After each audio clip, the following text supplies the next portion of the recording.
ਜਦੋਂ 500 ਤੋਂ ਵੀ ਪਾਰ ਹੋ ਗਏ ਸੀ ਨੰਬਰ ਤੇ ਕਈ ਬੰਦੇ ਹੌਕਾ ਲੈ ਗਏ ਸੀ ਵੀ ਯਾਰ ਇਹ ਨੰਬਰ ਕਿੱਥੋਂ ਆ ਗਏ ਤੇ ਸਾਡੇ ਕਿੱਦਾਂ ਪੂਰੇ ਹੋਣਗੇ। ਹਾਂਜੀ, ਇਹ ਉਸ ਤੋਂ ਬਾਅਦ ਮੇਰਾ ਖਿਆਲ ਅਜੇ ਵੀ ਉਹ ਪੌਣੇ 500 ਤੋਂ ਥੱਲੇ ਗੇਮ ਆ ਨਹੀਂ ਰਹੀ।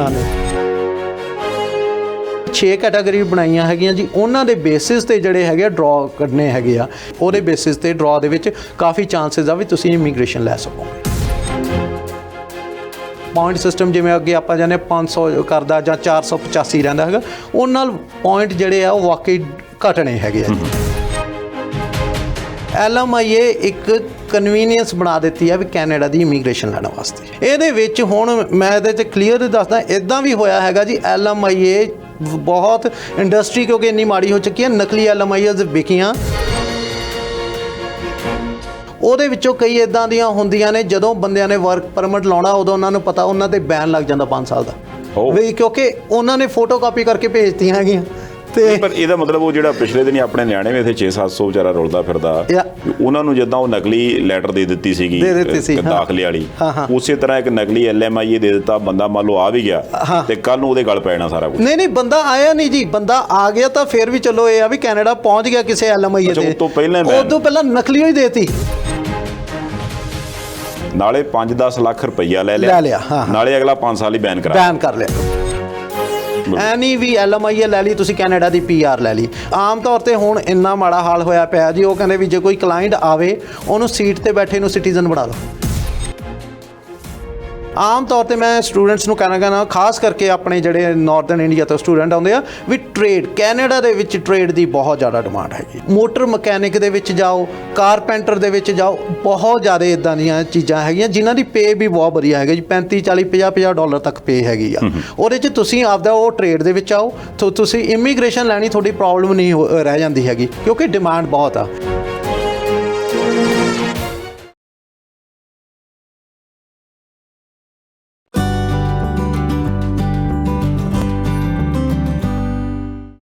ਸਵਾਗਤ ਜੀ ਤੁਹਾਡਾ ਇੱਕ ਵਾਰ ਫਿਰ ਤੋਂ। ਤੁਸੀਂ ਦੇਖ ਰਹੇ ਹੋ ਪ੍ਰਾਈਮ ਏਸ਼ੀਆ TV, ਮੈਂ ਗੁਰਪ੍ਰੀਤ ਸਿੰਘ ਸੰਧਾਵਾਲੀਆ ਤੁਹਾਡੇ ਨਾਲ। ਤੇ ਇਹ ਜਿਹੜਾ ਪ੍ਰੋਗਰਾਮ ਹੈ ਉਹ ਖਾਸ ਕਰਕੇ ਇਮੀਗ੍ਰੇਸ਼ਨ ਨਾਲ ਰਿਲੇਟਡ ਆਪਾਂ ਕਰਦੇ ਹੁੰਦੇ ਆ, ਪਰ ਅੱਜ ਦੀ ਇਸ ਗੱਲਬਾਤ ਦੇ ਵਿੱਚੋਂ ਹੋ ਸਕਦਾ ਕਿ ਤੁਹਾਨੂੰ ਬਹੁਤ ਸਾਰੇ ਨਵੇਂ ਰਾਹ ਜਿਹੜੇ ਉਹ ਲੱਭ ਜਾਣ, ਤੇ ਜਿਹੜੀਆਂ ਕਹਾਣੀਆਂ ਬੜੇ ਚਿਰ ਤੋਂ ਰੁਕੀਆਂ ਸੀ, ਬੜੇ ਚਿਰ ਤੋਂ ਖੜੀਆਂ ਸੀ, ਐਂਡ ਆਪਾਂ ਨੂੰ ਇਹ ਲੱਗਦਾ ਸੀ ਵੀ ਯਾਰ ਆਹ ਰਸਤਾ ਨਹੀਂ ਲੱਭ ਰਿਹਾ ਕੋਈ, ਇਹ ਨੰਬਰ ਹੀ ਸਮਝੋ ਬਾਹਰ ਹੋਏ ਪਿਆ ਯਾਰ, ਇਹ ਆਪਣੇ ਬਣਨੇ ਨਹੀਂ ਤੇ ਆਪਣੀ ਇਮੀਗ੍ਰੇਸ਼ਨ ਕਿੱਦਾਂ ਹੋਊਗੀ।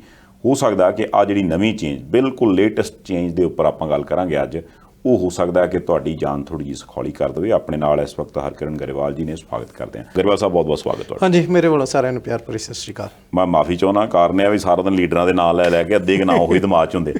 ਅੱਛਾ, ਗੱਲ ਇਹ ਆ, ਪਹਿਲਾਂ ਤਾਂ ਸਿਹਤ ਸੁਣਾਓ ਕਿੱਦਾਂ? ਸਿਹਤ ਬਹੁਤ ਵਧੀਆ ਜੀ, ਬਹੁਤ ਵਧੀਆ, ਚੜ੍ਹਦੀ ਕਲਾ। ਹਾਂਜੀ, ਬਹੁਤ ਉਹੀ ਮੈਂ ਕਿਹਾ ਦੂਰੋਂ ਚੱਲ ਕੇ ਆਏ ਨਾ, ਫਿਰ ਵੀ 3 ਘੰਟੇ ਮੈਂ ਪੁੱਛ ਲਈਏ। ਨਹੀਂ, ਵਧੀਆ ਜੀ, ਵਧੀਆ। ਅੱਛਾ, ਗੱਲ ਆ ਭਾਜੀ ਕਿ ਜਦੋਂ ਆਪਾਂ ਇਮੀਗ੍ਰੇਸ਼ਨ ਦੀ ਗੱਲ ਕਰਦੇ ਆ ਨਾ, ਪਹਿਲੀ ਗੱਲ ਤਾਂ ਇਹ ਹੋ ਜਾਂਦੀ ਹੈ ਕਿ ਵਿਸ਼ਵਾਸ ਨਹੀਂ ਵੱਜਦਾ ਕਿਸੇ ਤੇ। ਬਿਲਕੁਲ, ਤੁਸੀਂ ਚਲੋ ਨਾਂ ਬਣਾਇਆ, ਫਾਰੂਕ ਇਮੀਗ੍ਰੇਸ਼ਨ ਦਾ ਨਾਂ ਆ, ਹੁਣ ਲੋਕ ਯਕੀਨ ਕਰਕੇ ਤੁਹਾਡੇ ਤੇ ਆਉਂਦੇ ਆ ਵੀ ਜੇ ਉਹਨਾਂ ਨੇ ਕਹਿਤਾ ਵੀ ਹੋ ਜੂ ਇਹਦਾ ਮਤਲਬ ਹੋ ਜੂ, ਜੇ ਕਹਿਤਾ ਵੀ ਯਾਰ ਨਹੀਂ ਗੱਲ ਬਣਦੀ ਤੇ ਇਹਦਾ ਮਤਲਬ ਨਹੀਂ ਗੱਲ ਬਣਦੀ। ਹੁਣ ਮੈਨੂੰ ਲੱਗਦਾ ਕਿ ਜਿਹੜੀ ਇਸ ਵਕਤ ਜਿਹੜੀ ਲੇਟੈਸਟ ਅਪਡੇਟ ਆ, ਆਪਾਂ ਪਹਿਲਾਂ ਉਹਦੇ ਤੋਂ ਸ਼ੁਰੂਆਤ ਕਰ ਲਈਏ। ਇੱਕ ਤਾਂ ਜਿਹੜਾ ਪੁਆਇੰਟ ਸਿਸਟਮ ਚੱਲਦਾ ਐਕਸਪ੍ਰੈਸ ਐਂਟਰੀ ਦੇ ਵਿੱਚ, ਉਹ ਕਹਿੰਦੇ ਜੇ ਇੰਨੇ ਪੁਆਇੰਟ ਵਾਲੇ ਦੀ ਐਤਕੀ ਫਾਈਲ ਚੁੱਕੀ ਜਾਣੀ ਆ, ਦੂਜਾ ਵਿਚਾਰਾ ਰੋਂਦਾ ਰਹਿੰਦਾ ਵੀ ਯਾਰ ਸਾਡੀ ਤੇ ਵਾਰੀ ਨਹੀਂ ਆਉਣੀ, ਸਾਡੇ ਪੁਆਇੰਟ ਹੀ ਨਹੀਂ ਬਣਦੇ। ਖਾਸ ਕਰਕੇ ਮੈਨੂੰ ਯਾਦ ਆ ਕਿ ਕੋਵਿਡ ਦੇ ਦੌਰਾਨ ਜਦੋਂ ਐਕਸਪ੍ਰੈਸ ਐਂਟਰੀ ਵਾਲਾ ਕੰਮ ਰੁਕ ਗਿਆ ਸੀ, ਤੇ ਉਸ ਤੋਂ ਬਾਅਦ ਜਦੋਂ ਇਮੀਡੀਏਟਲੀ ਸ਼ੁਰੂ ਹੋਇਆ, ਜਦੋਂ 500 ਤੋਂ ਵੀ ਪਾਰ ਹੋ ਗਏ ਸੀ ਨੰਬਰ, ਤੇ ਕਈ ਬੰਦੇ ਹੌਕਾ ਲੈ ਗਏ ਸੀ ਵੀ ਯਾਰ ਇਹ ਨੰਬਰ ਕਿੱਥੋਂ ਆ ਗਏ ਤੇ ਸਾਡੇ ਕਿੱਦਾਂ ਪੂਰੇ ਹੋਣਗੇ। ਹਾਂਜੀ, ਇਹ ਉਸ ਤੋਂ ਬਾਅਦ ਮੇਰਾ ਖਿਆਲ ਅਜੇ ਵੀ ਉਹ ਪੌਣੇ 500 ਤੋਂ ਥੱਲੇ ਗੇਮ ਆ ਨਹੀਂ ਰਹੀ। ਐਂਡ ਬਹੁਤ ਸਾਰੇ ਲੋਕ ਨੇ ਜਿਹੜੇ ਵਿਚਾਰੇ ਲਾਈਨਾਂ 'ਚ ਲੱਗੇ ਨੇ ਵੀ ਐਕਸਪ੍ਰੈਸ ਐਂਟਰੀ ਦੇ ਪੁਆਇੰਟ ਘਟਣਗੇ ਕਦੋਂ। ਪਰ ਇਹ ਜਿਹੜੀ ਨਵੀਂ ਅਪਡੇਟ ਆਈ ਆ, ਇਹ ਥੋੜ੍ਹਾ ਜਿਹਾ ਤੁਸੀਂ ਐਕਸਪਲੇਨ ਕਰੋ ਵੀ ਇਹ ਕੀ ਆ, ਤੇ ਇਹਦੇ ਨਾਲ ਹੁਣ ਜਿਨ੍ਹਾਂ ਦੇ ਮੰਨ ਲਓ ਪੁਆਇੰਟ ਨਹੀਂ ਵੀ ਹੈਗੇ ਉਹਨੇ ਬਣਦੇ, ਫਿਰ ਵੀ ਉਹਨਾਂ ਦੀ ਵਾਰੀ ਕਿੱਦਾਂ ਆ ਜਾਣੀ ਹੈ? ਹਾਂਜੀ, ਬਿਲਕੁਲ ਜੀ। ਜਿਵੇਂ ਪਹਿਲਾਂ ਤੁਸੀਂ ਸ਼ੁਰੂਆਤ ਦੇ ਵਿੱਚ ਦੱਸਿਆ ਹੈਗਾ ਵੀ ਫਾਰਗੋ ਦਾ ਨਾਮ ਬਣਾਇਆ ਹੈਗਾ ਜਾਂ ਅਸੀਂ ਕੀਤਾ, ਇਹਦੇ ਵਿੱਚ ਮੈਂ ਦੱਸਣਾ ਚਾਹੁੰਦਾ ਹੈਗਾ ਵੀ ਅਸੀਂ ਜਿਹੜੇ ਕਲਾਇੰਟ ਰਿਟੇਨ ਕਰਦੇ ਹਾਂ, ਸਾਡੇ ਕਲਾਇੰਟ ਨੂੰ ਰਿਟੇਨ ਕਰਨ ਦੀ ਐਵਰੇਜ 45% ਆ। ਯਾਨੀ ਕਿ ਬਾਕੀਆਂ ਨੂੰ ਅਸੀਂ ਕਹਿ ਦਿੰਦੇ ਹਾਂ ਵੀ ਤੁਹਾਡਾ ਨਹੀਂ ਆਉਣਾ ਜਾਂ ਤੁਸੀਂ ਆਹ ਇੰਪਰੂਵ ਕਰ ਲਓ। ਜੇ ਉਹ ਐਵਰੇਜ ਲੈ ਕੇ ਚੱਲਦੇ ਆ, ਸਾਡੀ 45% ਨਿਕਲਦੀ ਹੈਗੀ। ਅਸੀਂ ਹਰ ਕਿਸੇ ਨੂੰ ਨਹੀਂ ਕਹਿੰਦੇ ਹੈਗੇ ਵੀ ਅਸੀਂ ਤੁਹਾਡਾ ਕੰਮ ਕਰ ਸਕਦੇ ਹਾਂ। ਕਲੀਅਰਲੀ ਅਸੀਂ ਜਦੋਂ ਪਹਿਲੀ ਅਸੈਸਮੈਂਟ ਕਰਦੇ ਹਾਂ ਉਹਦੇ ਵਿੱਚ ਦੱਸ ਦਿੰਦੇ ਹਾਂ ਵੀ ਤੁਸੀਂ ਇੰਪਰੂਵ ਕਰੋ ਜਾਂ ਤੁਹਾਡਾ ਹੋ ਸਕਦਾ ਕਿ ਨਹੀਂ ਹੋ ਸਕਦਾ। ਕਿਉਂਕਿ ਦੂਜੀ ਗੱਲ, ਅਸੀਂ ਆਪਦੇ ਸਕਸੈਸ ਰੇਟ 'ਤੇ ਬਹੁਤ ਰੱਖਿਆ ਹੋਇਆ ਹੈਗਾ ਵੀ ਜਿਹੜੀਆਂ ਸਾਡੀਆਂ ਐਪਲੀਕੇਸ਼ਨਸ ਹੋਣ ਉਹਦਾ ਸਕਸੈਸ ਰੇਟ ਕਾਫੀ ਚੰਗਾ ਹੋਵੇ। ਉਹਦੇ ਕਰਕੇ ਬਿਲਕੁਲ ਨਾਮ ਬਣਿਆ ਹੋਇਆ ਜੀ, ਅਤੇ ਕੰਮ ਕਰ ਰਹੇ ਹੈਗੇ।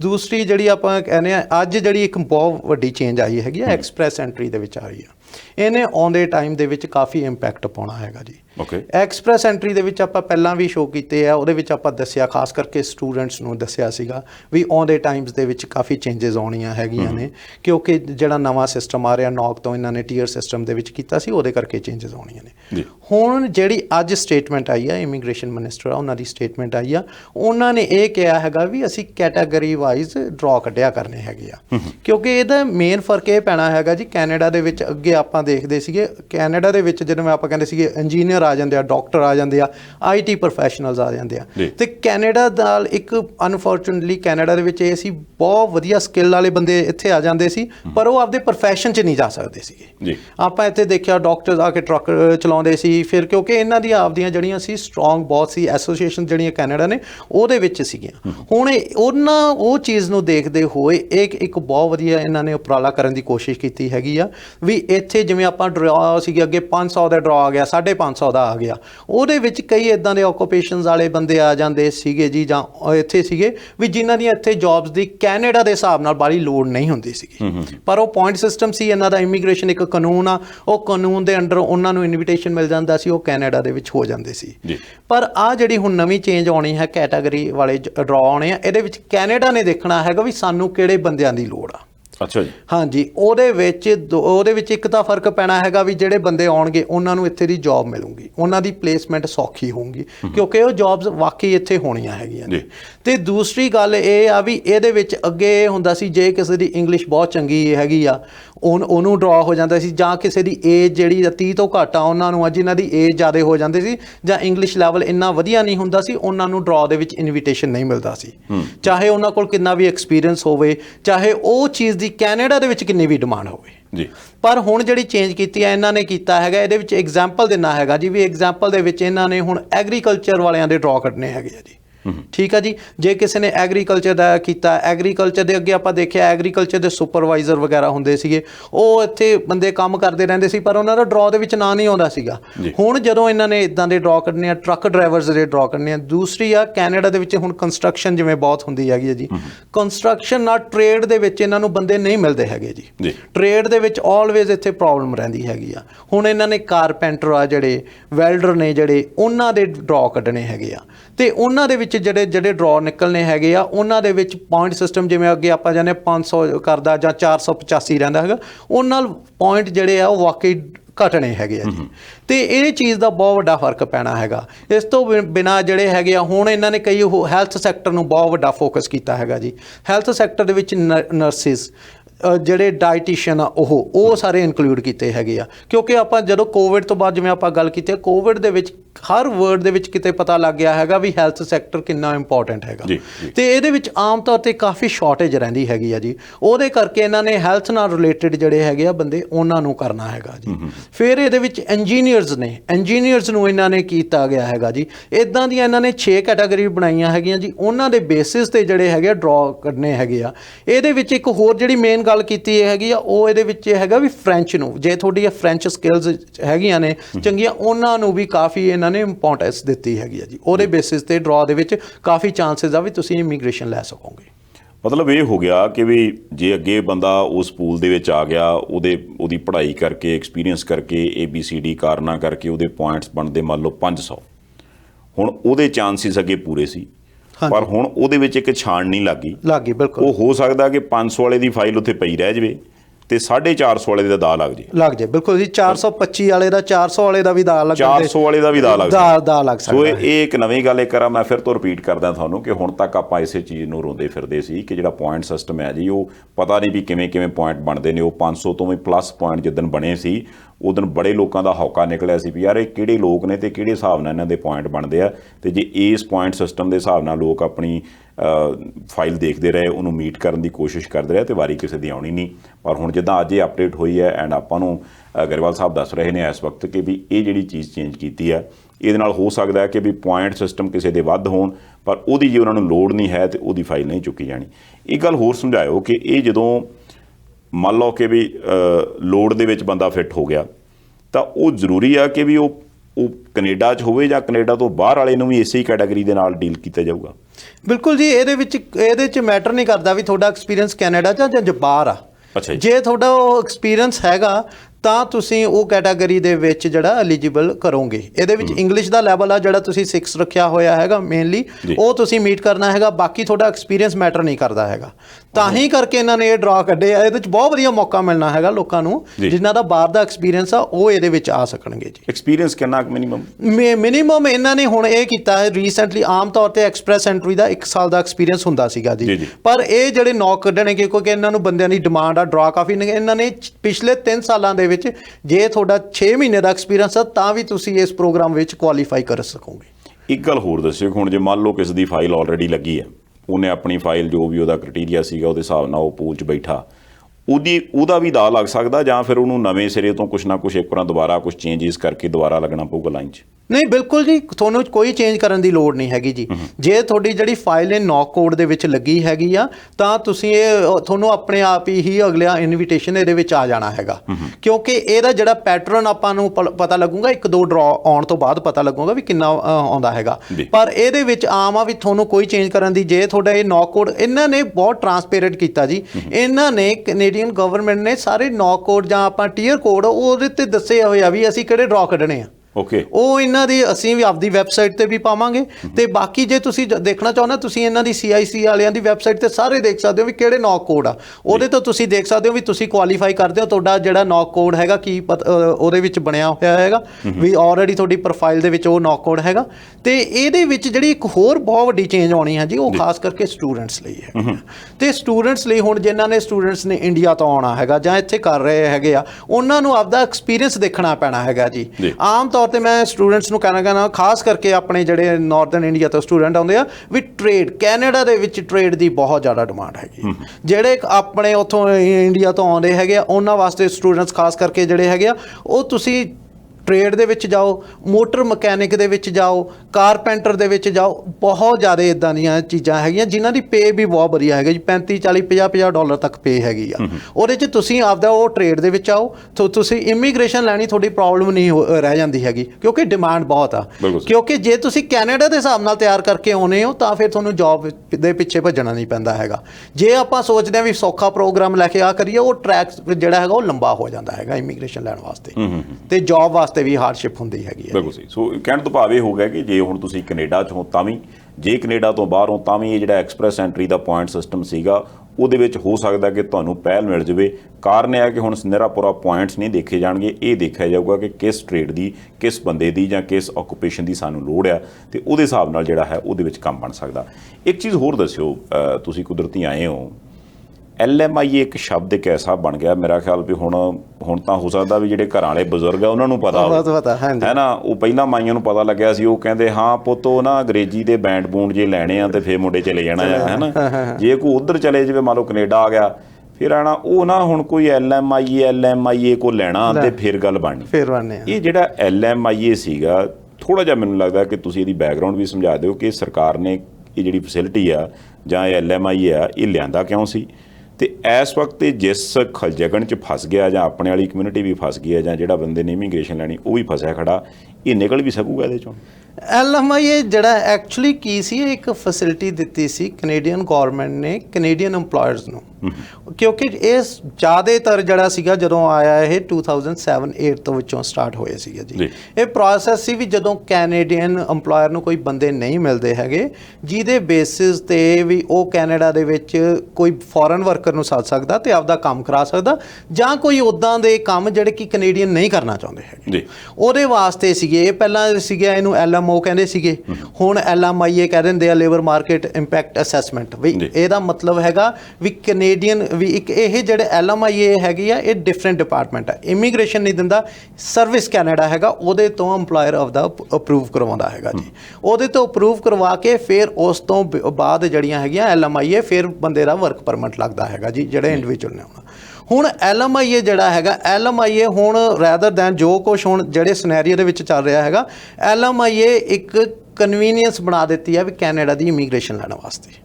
ਰੈਦਰ ਦੈਨ ਕੋਈ ਕਿਸੇ EMPLOYER ਨੂੰ ਵੀ ਹੈ ਵੀ ਜੌਬ ਨਾਲੋਂ ਫੈਸਿਲਿਟੀ ਤਾਂ ਦਿੱਤੀ ਸੀ ਵੀ EMPLOYER ਨੂੰ ਬੰਦਿਆਂ ਦੀ ਘਾਟ ਹੈਗੀ ਆ ਵੀ ਉਹ ਕਰਕੇ ਆਪਦਾ ਚਲਾਉਣ ਤੇ ਕੈਨੇਡਾ ਦੀ ਇਕਨੋਮੀ ਦੇ ਵਿੱਚ ਉਹ ਜਿਹੜਾ ਹੈਗਾ ਜਨਰੇਟ ਕਰਨ ਤੇ ਇਹਦੇ ਵਿੱਚ ਜਿਹੜੀ ਹੈਗੀ ਆ ਸਸਟੇਨ ਰੱਖਣ।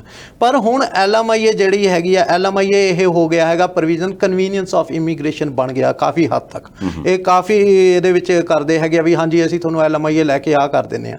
ਇਹਦੇ ਵਿੱਚ ਹੁਣ ਮੈਂ ਇਹਦੇ 'ਚ ਕਲੀਅਰ ਦੱਸਦਾ ਇਦਾਂ ਵੀ ਹੋਇਆ ਹੈਗਾ ਜੀ LMIA ਬਹੁਤ ਇੰਡਸਟਰੀ ਕਿਉਂਕਿ ਇੰਨੀ ਮਾੜੀ ਹੋ ਚੁੱਕੀ ਹੈ ਨਕਲੀ LMIAs ਵਿਕੀਆਂ। ਨਕਲੀ LMIA ਇੰਡੀਆ ਇੱਕ EMPLOYERS ਨੂੰ ਵੀ ਨਹੀਂ ਪਤਾ ਹੁੰਦਾ। ਕੋਈ EMPLOYER ਨੇ ਕਿਸੇ ਨੂੰ ਕਹਿਤਾ ਵੀ ਮੇਰੀਆਂ 2 LMIAs ਮੈਨੂੰ ਚਾਹੀਦਾ 2 ਅਪਰੂਵ ਕਰ ਦਿਓ 6 LMIAs ਨਿਕਲਦੀਆਂ ਨੇ 6 ਦੇ ਵਿੱਚੋਂ ਉਹਦੀਆਂ 8 10 12 ਕਾਪੀਆਂ ਹੁੰਦੀਆਂ ਨੇ ਉਹ ਕਿਤੇ ਵੀ ਵਿਕਦੀਆਂ ਨੇ ਆਊਟਸਾਈਡ ਕੈਨੇਡਾ। ਉਹਦੇ ਵਿੱਚੋਂ ਕਈ ਇਦਾਂ ਦੀਆਂ ਹੁੰਦੀਆਂ ਨੇ ਜਦੋਂ ਬੰਦਿਆਂ ਨੇ ਵਰਕ ਪਰਮਿਟ ਲਾਉਣਾ ਉਦੋਂ ਉਹਨਾਂ ਨੂੰ ਪਤਾ ਉਹਨਾਂ ਤੇ ਬੈਨ ਲੱਗ ਜਾਂਦਾ 5 ਸਾਲ ਦਾ ਵੀ ਕਿਉਂਕਿ ਉਹਨਾਂ ਨੇ ਫੋਟੋ ਕਾਪੀ ਕਰਕੇ ਭੇਜਤੀਆਂ ਹੈਗੀਆਂ। ਤੇ ਪਰ ਇਹਦਾ ਮਤਲਬ ਉਹ ਜਿਹੜਾ ਪਿਛਲੇ ਦਿਨ ਆਪਣੇ ਨਿਆਣੇ ਵੀ ਇੱਥੇ 600-700 ਵਿਚਾਰਾ ਰੁਲਦਾ ਫਿਰਦਾ ਉਹਨਾਂ ਨੂੰ ਜਿੱਦਾਂ ਉਹ ਨਕਲੀ ਲੈਟਰ ਦੇ ਦਿੱਤੀ ਸੀਗੀ ਦਾਖਲੇ ਵਾਲੀ ਉਸੇ ਤਰ੍ਹਾਂ ਇੱਕ ਨਕਲੀ LMIA ਦੇ ਦਿੱਤਾ ਬੰਦਾ ਮੰਨ ਲਓ ਆ ਵੀ ਗਿਆ ਤੇ ਕੱਲ ਨੂੰ ਉਹਦੇ ਗਲ ਪੈ ਜਾਣਾ ਸਾਰਾ ਕੁਝ। ਨਹੀਂ ਬੰਦਾ ਆਇਆ ਨਹੀਂ ਜੀ ਬੰਦਾ ਆ ਗਿਆ ਤਾਂ ਫਿਰ ਵੀ ਚਲੋ ਇਹ ਆ ਵੀ ਕੈਨੇਡਾ ਪਹੁੰਚ ਗਿਆ ਕਿਸੇ LMIA ਤੇ ਉਦੋਂ ਪਹਿਲਾਂ ਨਕਲੀ ਹੀ ਦੇਤੀ ਵੀ ਕਿਸੇ ਨੇ ਜਿੰਨਾ ਵੀ ਇੰਡੀਆ ਦੇ ਵਿੱਚ ਜਾਂ ਜਿਹੜੇ ਵੀ ਕੰਟਰੀ ਚੱਲਦਾ ਜਿੰਨੇ ਵੀ 5 7 10 15 ਵਟਐਵਰ ਅਮਾਊਂਟ ਜਿਹੜੀ ਆ ਉਹ ਲੈ ਲਈ ਨਕਲੀ ਦੇਤੀ। ਉਹਦੇ ਤਾਂ ਐਮਬੈਸੀ ਤੋਂ ਜਾ ਕੇ ਪਤਾ ਵੀ ਜਾਂ ਤਾਂ ਨਕਲੀ ਤੇਰੇ ਤੇ ਬੈਨ ਲੱਗ ਗਿਆ। ਇਹ ਬਹੁਤ ਹੋ ਰਿਹਾ ਹੁਣ ਨਾਲੇ 5-10 ਲੱਖ ਰੁਪਈਆ ਲੈ ਲਿਆ ਨਾਲੇ ਅਗਲਾ 5 ਸਾਲ ਹੀ ਬੈਨ ਕਰ ਲਿਆ ਬਿਲਕੁਲ ਤੁਹਾਡਾ ਭਲਾ ਇਹਦੇ ਵਿੱਚ ਤੁਹਾਨੂੰ ਕੀ ਹੈਗਾ ਜੀ ਇਹ ਤੁਸੀਂ LMIA ਤੇ ਕਿਉਂਕਿ ਕੈਨੇਡੀਅਨ ਗਵਰਨਮੈਂਟ ਜਿਹੜਾ ਨਾ ਸਾਰਾ ਕੁਝ ਟਰਾਂਸਪੇਰੈਂਟ ਰੱਖਦੀ ਆ। ਇਹਦੇ ਵਿੱਚ ਕੋਈ ਵੀ ਜਿਹੜੀ LMIA ਕਿਸੇ ਨੂੰ ਵੀ ਇਸ਼ੂ ਹੋਈ ਆ ਉਹਦੇ ਉੱਤੇ ਪਈ ਹੁੰਦੀ ਹੈਗੀ ਆ ਜੀ ਇਹਨਾਂ ਦੇ ਸਿਸਟਮ ਦੇ ਵਿੱਚ ਹੈਗਾ। ਜਦੋਂ ਕਿਉਂਕਿ ਜੇ ਇਹਦੇ ਵਿੱਚ ਤੁਸੀਂ ਜਿੰਨਾ ਜਿਹੜੇ ਨੇ ਵੀ LMIA ਲੈਣੀ ਆ ਜਿਹਦੇ ਕੋਲ ਜੈਨੂਇਨ ਹੈਗਾ ਐਕਸਪੀਰੀਅੰਸ ਤੁਸੀਂ ਆ ਕੇ ਕੈਨੇਡਾ 'ਚ ਕੰਮ ਕਰੋ ਕਿਉਂਕਿ ਲੋੜ ਹੈਗੀ ਆ।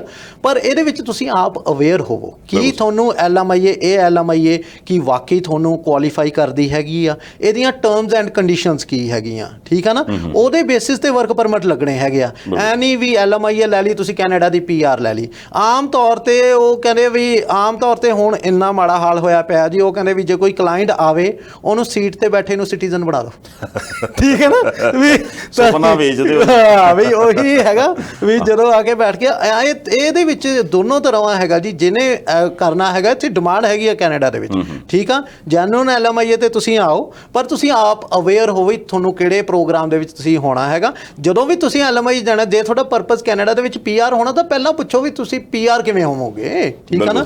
ਇਹ ਗੱਲ ਤੋਂ ਤੁਸੀਂ ਸਟਾਰਟ ਕਰੋ। ਜਿੱਦਾਂ ਤੁਸੀਂ ਪਹਿਲਾਂ ਦੱਸਿਆ ਕਿ ਕਈ ਚੀਜ਼ਾਂ ਸਰਕਾਰ ਦੇ ਧਿਆਨ 'ਚ ਸੀ ਉਹਨੂੰ ਚੇਂਜ ਕਰ ਰਹੀ ਹੈ। ਹੁਣ ਜੇ ਐਕਸਪ੍ਰੈਸ ਐਂਟਰੀ ਵਾਲੇ ਪਤਾ ਨਹੀਂ ਕਿੱਦਾਂ 500 ਤੋਂ ਉੱਪਰ ਨੰਬਰ ਬਣਾ ਕੇ ਬੈਠੇ ਸੀ ਤੇ ਅਗਲੇ ਨੇ ਚੇਂਜ ਕਰਤਾ ਵੀ ਤੂੰ ਬਣਾਈ ਛੱਡ ਨੰਬਰਾਂ ਦੀ ਲੋੜ ਨਹੀਂ ਸਾਨੂੰ। ਇਹ ਜਿਹੜੀ ਵਿੱਚ ਗੱਲ ਚੱਲਦੀ ਹੈ ਵੀ ਸ਼ਾਇਦ LMIA ਦੇ ਉੱਪਰ ਵੀ ਸਰਕਾਰ ਵਰਕਆਊਟ ਕਰ ਰਹੀ ਹੈ ਇਹਦਾ ਮਤਲਬ ਇਹ 'ਤੇ ਵੀ ਚੇਂਜ ਹੋ ਸਕੂਗਾ ਇਹਦੇ ਵਿੱਚ ਕਿਉਂਕਿ ਹਾਂਜੀ ਇਹਦੇ ਵਿੱਚ ਚੇਂਜ ਵੀ ਹੋਣੀ ਆ ਪਰ ਚੱਕਰ ਇਹ ਹੈਗਾ ਵੀ ਕੈਨੇਡਾ ਦੇ ਵਿੱਚ ਜਿਹੜੇ ਹੈਗੇ ਆ ਨਾ ਓਵਰਆਲ ਜੇ ਥਰੂ ਆਊਟ ਕੈਨੇਡਾ ਦੇ ਵਿੱਚ ਡਿਮਾਂਡ ਬਹੁਤ ਹੈਗੀ ਆ ਬੰਦਿਆਂ ਦੀ ਬਹੁਤ ਡਿਮਾਂਡ ਹੈਗੀ ਆ ਵਰਕਰਸ ਦੀ ਡਿਮਾਂਡ ਖਾਸ ਕਰਕੇ ਮਤਲਬ ਉਹਦੇ ਵਿੱਚ ਆ ਜਿਹੜਾ ਸੌਦੇਬਾਜ਼ੀ ਜਿਹੜਾ ਕੰਮ ਹੈ ਸ਼ਾਇਦ ਉਹਨੂੰ ਨੱਥ ਪਾਉਣ ਲਈ ਸਰਕਾਰ ਕੁਛ ਕਰੇ। ਸਰਕਾਰ ਦੀ ਹਮੇਸ਼ਾ ਕੋਸ਼ਿਸ਼ ਤਾਂ ਰਹਿੰਦੀ ਹੈਗੀ ਆ ਜੀ ਪਰ ਇਹ ਫੀਲਡ ਜਿਹੜਾ ਇੰਨਾ ਵਾਸਟ ਹੈਗਾ ਨਾ ਇਹਨੂੰ ਕੰਟਰੋਲ ਇਹਨੂੰ ਮੋਨੀਟਰ ਕਰਨਾ ਕਾਫੀ ਔਖਾ ਹੋ ਜਾਂਦਾ ਹੈ। ਬੰਦਾ ਆਪ ਹੀ ਬਚੇ ਕਿਉਂਕਿ ਇਹਦੇ ਵਿੱਚ ਮੈਂ ਕਹਿਣਾ ਹੈਗਾ ਜੀ ਬਹੁਤ ਇਦਾਂ ਦੀਆਂ ਕੰਪਨੀਆਂ ਨੇ ਜਿਹੜੀਆਂ ਕਿ ਵੈਲਿਡ ਹੈ ਹੀ ਨਹੀਂ ਉਹਨਾਂ ਦੀਆਂ LMIAs ਨਿਕਲਦੀਆਂ ਨੇ ਠੀਕ ਆ ਨਾ ਪਰਪਸ ਹੀ ਉਹਨਾਂ ਦਾ ਇਮੀਗ੍ਰੇਸ਼ਨ ਵਾਸਤੇ ਉਹ ਕੰਪਨੀ ਐਗਜ਼ਿਸਟ ਨਹੀਂ ਕਰਦੀ ਪਰ LMIA ਹੈਗੀ ਆ ਕਿਉਂਕਿ ਗਵਰਨਮੈਂਟ ਨੂੰ ਇਹ ਹੁੰਦਾ ਵੀ ਵਾਕਈ ਇਹਨਾਂ ਨੂੰ ਬੰਦੇ ਚਾਹੀਦੇ ਆ ਜਾਂ ਹੈਗਾ ਤੁਸੀਂ ਪੂਰਾ ਵੈਰੀਫਾਈ ਕਰੋ ਕਿਉਂਕਿ ਅੱਜ ਕੱਲ ਕੈਨੇਡਾ 'ਚ ਹਰ ਕਿਸੇ ਦੀ ਫੈਮਿਲੀ ਆ ਹਰ ਕਿਸੇ ਦੇ ਰਿਸ਼ਤੇਦਾਰ ਆ ਤੁਸੀਂ ਜਾ ਕੇ ਉੱਥੇ ਕਰੋ ਕਿਉਂਕਿ ਆਨ ਦੇ ਟਾਈਮ ਦੇ ਵਿੱਚ ਇਹ ਪ੍ਰੋਬਲਮ ਪੈਣੀ ਆ ਜੀ। ਅਗਲੇ ਨੇ ਕਹਿਣਾ ਇਹਨੇ ਮੈਨੂੰ ਕੰਮ ਨਹੀਂ ਦਿੱਤਾ ਆ ਨਹੀਂ ਹੋਇਆ ਉੱਦਾਂ ਦੀਆਂ ਹੋਣੀਆਂ ਉਹ ਹਰ ਕਿਸੇ ਦਾ ਇੰਪ੍ਰੈਸ਼ਨ ਬੈਠ ਜਾਂਦਾ ਹੈਗਾ ਉਹਨਾਂ ਗੱਲਾਂ ਕਰਕੇ। ਅੱਛਾ ਇੱਕ ਹੁਣ ਜਿਹੜਾ ਕੰਮ ਤੁਸੀਂ ਬਹੁਤ ਧੜੱਲੇ ਨਾਲ ਕਰਦੇ ਹੋ ਮੇਰੇ ਖਿਆਲ ਤੁਹਾਡੀ ਕੰਪਨੀ ਦੇ ਉੱਪਰ ਵਿਸ਼ਵਾਸ ਵੀ ਕਰਦੀ ਹੈ ਇੱਥੋਂ ਦੀਆਂ ਸਰਕਾਰਾਂ ਚਾਹੇ ਕਮਿਊਨਿਟੀਜ਼ ਕਿ ਜਿਹੜੇ ਬੰਦੇ ਨੇ ਬਿਜ਼ਨਸ ਇਮੀਗ੍ਰੇਸ਼ਨ ਦੇ ਪੁਆਇੰਟ ਆਫ ਵਿਊ ਤੋਂ ਆਉਣਾ ਕਿ ਯਾਰ ਮੈਂ ਕੈਨੇਡਾ ਜਾ ਕੇ ਬਿਜ਼ਨਸ ਕਰਨਾ ਉਹਦੇ ਬਾਰੇ ਹੁਣ ਜਿਹੜੀ ਮੈਨੂੰ ਲੱਗਦਾ ਕਿ ਆਪਾਂ ਗੱਲਬਾਤ ਕਰੀਏ ਕਿ ਪਹਿਲਾਂ ਤੁਸੀਂ ਛੋਟੀਆਂ ਇਨਵੈਸਟਮੈਂਟਸ ਜਾਂ ਦੂਰ ਦਰਾਜ਼ ਦੇ ਜਿਹੜੇ ਪਿੰਡ ਥਾਂ ਕਸਬੇ ਸੀ ਉਹਨਾਂ 'ਚ ਇਨਵੈਸਟਮੈਂਟਸ ਤੋਂ ਲੈ ਕੇ ਹੁਣ ਕੈਨੇਡਾ ਦੇ ਵੱਡੇ ਸ਼ਹਿਰਾਂ ਦੇ ਵਿੱਚ ਇਨਵੈਸਟਮੈਂਟ ਦੀਆਂ ਵੱਡੀਆਂ ਓਪਰਚੁਨਿਟੀਜ਼ ਜਿਹੜੀਆਂ ਨੇ ਉਹਦੇ ਲਈ ਵੀ ਕੰਮ ਕਰ ਰਹੇ ਹਾਂ। ਸੋ ਮੈਂ ਚਾਹੁੰਦਾ ਕਿ ਆਪਾਂ ਉਹ ਵੀ ਥੋੜ੍ਹੀ ਜਿਹੀ ਗੱਲ ਕਰ ਲਈਏ ਕਿ ਜੇ ਕਿਸੇ ਦੇ ਮਨ 'ਚ ਹੋਵੇ ਕਿ ਯਾਰ ਆਪਾਂ ਕਾਰੋਬਾਰ ਦੇ ਲਿਹਾਜ਼ ਨਾਲ ਕੈਨੇਡਾ ਜਾਣਾ ਤੇ ਫਿਰ ਉਹਦੇ ਲਈ ਕੀ ਵੇ ਆਊਟਸ ਨੇ? ਹਾਂਜੀ, ਕੈਨੇਡਾ ਲਈ ਬਿਜ਼ਨਸ ਇਮੀਗ੍ਰੇਸ਼ਨ ਜਾਂ ਇਨਵੈਸਟਰ ਪ੍ਰੋਗਰਾਮ ਬਹੁਤ ਵਧੀਆ ਕੈਨੇਡਾ ਦੇ ਪ੍ਰੋਗਰਾਮ ਹੈਗੇ ਆ ਜੀ।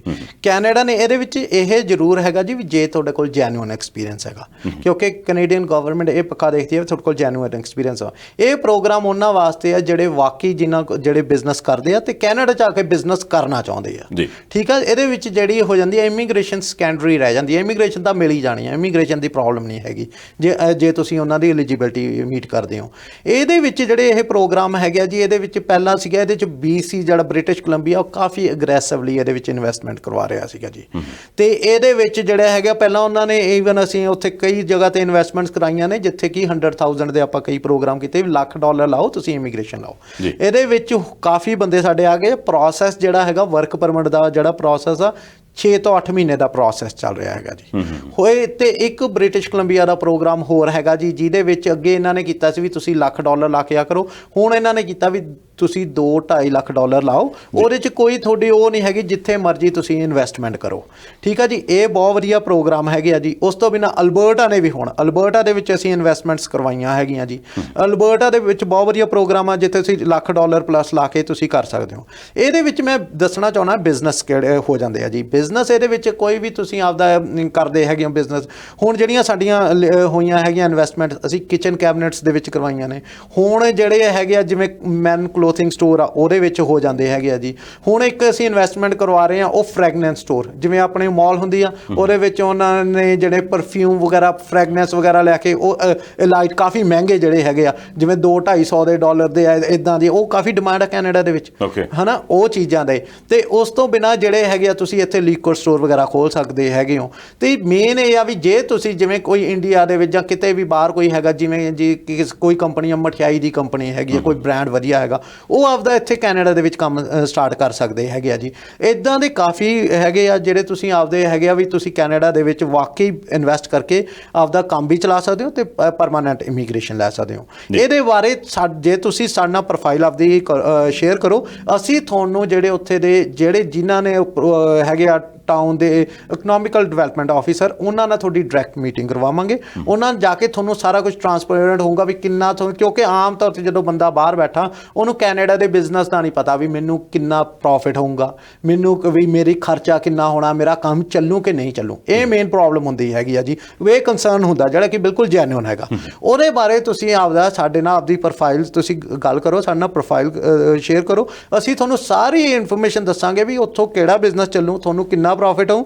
ਈਵਨ ਜਿਹੜੇ ਸਾਡੀ ਟੀਮ ਦੇ ਵਿੱਚ ਕਈ ਕੰਸਲਟੈਂਟ ਜਿਹੜੇ ਰੀਅਲਟਰਸ ਵਗੈਰਾ ਹੈਗੇ ਉਹ ਜੇ ਤੁਸੀਂ ਸਾਡੇ ਨਾਲ ਡਿਸਕਲੇਮਰ ਵਗੈਰਾ ਸਾਈਨ ਕਰੋਗੇ ਉਹ ਤੁਹਾਨੂੰ ਸਾਰਾ ਦੱਸਣਗੇ ਆਪ ਬਿਜ਼ਨਸ ਕਿੰਨੇ ਚਿਰ ਦਾ ਲੱਗਿਆ ਹੋਇਆ ਕੀ ਹੈਗਾ ਉਹ ਸਾਰੀ ਇਨਫੋਰਮੇਸ਼ਨ ਤੁਹਾਨੂੰ ਮਿਲੂਗੀ। ਤੁਸੀਂ ਈਵਨ ਜੇ ਤੁਸੀਂ ਕੈਨੇਡਾ ਦੇ ਵਿੱਚੋਂ ਕੋਈ ਬਿਜ਼ਨਸ ਦੇਖ ਰਹੇ ਹੋ ਤਾਂ ਵੀ ਤੁਸੀਂ ਸਾਡੇ ਕਿਸੇ ਵੀ ਆਫਿਸ ਨੂੰ ਕੰਟੈਕਟ ਕਰੋ। ਅਸੀਂ ਤੁਹਾਨੂੰ ਉਹ ਪਰਟੀਕੁਲਰ ਕਮਿਊਨਿਟੀ ਦੇ ਵਿੱਚ ਤੁਹਾਨੂੰ ਦਿਖਾਉਣਾ ਚਾਹੁੰਦੇ ਹਾਂ। ਤੁਸੀਂ ਇਨਵੈਸਟ ਕਰਨਾ ਨਹੀਂ ਕਰਨਾ ਜਾਂ ਲੇਟਰ ਔਨ ਕਰਨਾ ਉਹ ਤੁਸੀਂ ਕਰ ਸਕਦੇ ਹੋ, ਪਰ ਅਸੀਂ ਤੁਹਾਨੂੰ ਉਹਦੀ ਸਾਰੀ ਨੌਲੇਜ ਦੇਵਾਂ ਜੀ। ਸੋ ਇਹ ਇੱਥੋਂ ਆਪਾਂ ਇੱਕ ਵਾਰ ਗੱਲ ਕਰ ਲਈਏ ਦੁਬਾਰਾ ਕਿ ਵੀ ਅੱਜ ਜਿਹੜੀਆਂ ਇਮੀਗ੍ਰੇਸ਼ਨ ਦੇ ਵਿੱਚ ਚੇਂਜਿਸ ਹੋਈਆਂ ਸੀ ਪੁਆਇੰਟ ਸਿਸਟਮ ਤੋਂ ਲੈ ਕੇ LMIA ਤੇ LMIA ਤੋਂ ਲੈ ਕੇ ਛੋਟੀਆਂ ਬਿਜ਼ਨਸ ਓਪਰਚੁਨਿਟੀਜ਼ ਤੋਂ ਲੈ ਕੇ ਵੱਡੀਆਂ ਜੇ ਤੁਸੀਂ ਇਨਵੈਸਟਮੈਂਟਸ ਕਰਨੀਆਂ ਨੇ ਤਾਂ ਵੀ ਫਾਰਗੋ ਇਮੀਗ੍ਰੇਸ਼ਨ ਦੇ ਨਾਲ ਤੁਸੀਂ ਸੰਪਰਕ ਕਰ ਸਕਦੇ ਹੋ। ਤੁਹਾਡੇ ਨਾਲ ਸੰਪਰਕ ਭਾਰਤ 'ਚ ਕਿੱਥੇ ਕੀਤਾ ਜਾ ਸਕਦਾ ਤੇ ਕੈਨੇਡਾ 'ਚ ਕਿੱਥੇ ਕੀਤਾ ਜਾ ਸਕਦਾ? ਹਾਂਜੀ, ਤੁਸੀਂ ਇੰਡੀਆ ਦੇ ਵਿੱਚ ਸਾਡੇ ਲੁਧਿਆਣੇ ਆਫਿਸ ਦੇ ਵਿੱਚ ਕਰ ਸਕਦੇ ਹੋ। ਸਾਡਾ ਕਿਉਂਕਿ ਇੱਕੋ ਹੀ ਆਫਿਸ ਹੈਗਾ ਲੁਧਿਆਣੇ ਰੱਖਿਆ ਹੋਇਆ ਹੈਗਾ। ਤੇ ਉਸ ਤੋਂ ਬਿਨਾਂ ਤੁਸੀਂ ਸਾਨੂੰ ਐਡਮਿੰਟਨ ਦੇ ਵਿੱਚ ਵੀ ਕਰ ਸਕਦੇ ਹੋ ਕੰਟੈਕਟ, ਬਰੈਂਪਟਨ ਦੇ ਵਿੱਚ, ਸਰੀ ਦੇ ਵਿੱਚ ਤੇ ਕੈਲਗਰੀ ਦੇ ਵਿੱਚ ਅਸੀਂ ਆਉਣ ਦੇ ਟਾਈਮ ਦੇ ਵਿੱਚ ਆਪਦਾ ਇੱਕ ਨਵਾਂ ਆਫਿਸ ਸਟਾਰਟ ਕਰ ਰਹੇ ਹੈਗੇ ਹਾਂ ਜੀ। ਚਲੋ ਚੰਗੀ ਗੱਲ ਆ। ਤੁਸੀਂ ਹਰਕਿਰਨ ਬਾਈ ਜੀ ਆਏ ਤੇ ਮੇਰਾ ਖਿਆਲ ਤੁਸੀਂ ਅੱਜ ਆਏ ਦੇ ਨਾਲ ਹੀ ਉਧਰੋਂ ਅਪਡੇਟ ਆ ਗਈ ਤੇ ਆਪਾਂ ਉਹਦੇ ਤੇ ਚਲੋ ਗੱਲਬਾਤ ਕਰ ਲਈ, ਕਿਸੇ ਦਾ ਭਲਾ ਹੋ ਜਾਊਗਾ।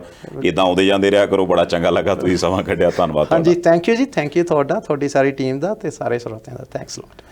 ਇਹਦੇ ਨਾਲ ਹੀ ਇਸ ਪ੍ਰੋਗਰਾਮ ਨੂੰ ਇੱਥੇ ਸਮਾਪਤ ਕਰਦੇ ਹਾਂ ਜੀ ਤੇ ਆਸ ਕਰਦੇ ਹਾਂ ਜੇ ਕੋਈ ਹੋਰ ਜਾਣਕਾਰੀ ਤੁਸੀਂ ਲੈਣੀ ਹੋਊਗੀ ਤੁਸੀਂ ਆਪ ਉਹਨਾਂ ਦੇ ਨਾਲ ਸੰਪਰਕ ਕਰ ਲੈਣਾ। ਫਿਲਹਾਲ ਇਸ ਪ੍ਰੋਗਰਾਮ ਨੂੰ ਇੱਥੇ ਸਮਾਪਤ ਕਰਦੇ ਹਾਂ। ਦੇਖਦੇ ਰਹਿਣਾ ਪ੍ਰਾਈਮ ਏਸ਼ੀਆ TV, ਤੁਹਾਡਾ ਆਪਣਾ ਤੁਹਾਡੇ ਲਈ।